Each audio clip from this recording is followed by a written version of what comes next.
सामाजिक कार्यकर्त्या अंजली दमानिया यांनी मंत्री धनंजय मुंडे यांच्यावर आणखी काही गंभीर आरोप केले आहेत। मात्र धनंजय मुंडे यांनी आता अंजली दमानियांच्या आरोपांना उत्तर दिलंय। माझ्यावर आरोप धादांत खोटे असल्याचं धनंजय मुंडेंनी म्हटलंय, तर मला बदनाम करण्यासाठी माझ्यावर आरोप केले जात आहेत असं महत्त्वाचं विधान मंत्री धनंजय मुंडेंनी केलंय। तर दमानियांनी सनसनाटी निर्माण करणं थांबवावं असं देखील आता धनंजय मुंडेंचं म्हणणं आहे।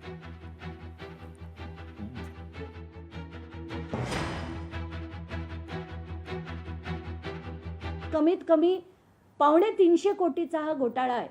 तर हा जो सगळा अंधाधुंद कारभार झाला आहे, तर माझी थेट मागणी आहे की आता तरी कृषी मंत्री तेव्हाचे आणि आताचे मंत्री धनंजय मुंडे हे मंत्री बनण्याच्या योग्यतेचे नाहीत।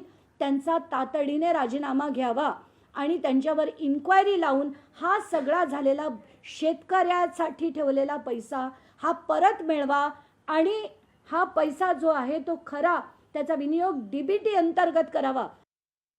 50 दिवस ते वेगवेगळे आरोप माझ्यावर करतच आलेले आहेत। एक आरोप असाच त्यांनी केला होता की स्वर्गीय संतोष देशमुख यांच्या हत्या प्रकरणामध्ये की जे हत्यारे काही आरोपी जे पकडायचे राहिले होते त्यांचा मर्डर झाला।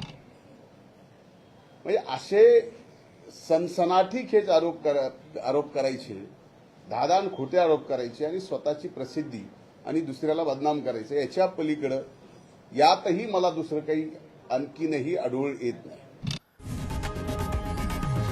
लोकशाही मराठी ऐका, पहा, जागरूक रहा।